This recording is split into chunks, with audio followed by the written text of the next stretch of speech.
பிரவீன், பெண் காவலர்கள் தொடர்பாக அவதூறான செய்திகளை தொடர்ந்து பேட்டிகளின் மூலமாக தெரிவித்ததற்காக கைது செய்யப்பட்டு சவுக்கு சங்கர் சிறையில் அடைக்கப்பட்டிருக்கிறார். அவருக்கு இந்த அவதூறான தவறான புரளி தகவல்களை தெரிவித்தது யார் என்ற கேள்வி எழுந்திருக்கிறது.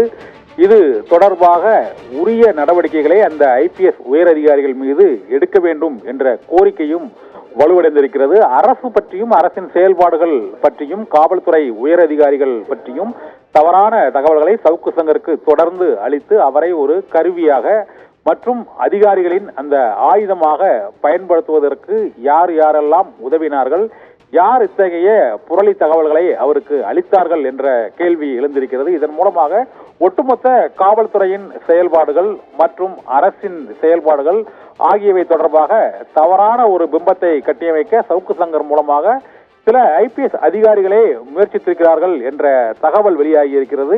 இந்த அவதூறான தவறான தகவல்களை சவுக்கு சங்கருக்கு தொடர்ந்து அளித்தது யார், எந்த ஐபிஎஸ் அதிகாரிகள் அவருக்கு அந்த தகவல்களை அளித்திருக்கிறார்கள் என்ற கேள்வி எழுந்திருக்கிறது. அந்த அதிகாரிகள் மீது எப்போது நடவடிக்கை எடுக்கப்படும், ஏன் அந்த அதிகாரிகள் மீது நடவடிக்கை எடுக்காமல் கண்டுகொள்ளாமல் விடப்பட்டது என்று பல்வேறு சந்தேகங்கள் எழுந்திருக்கின்றன.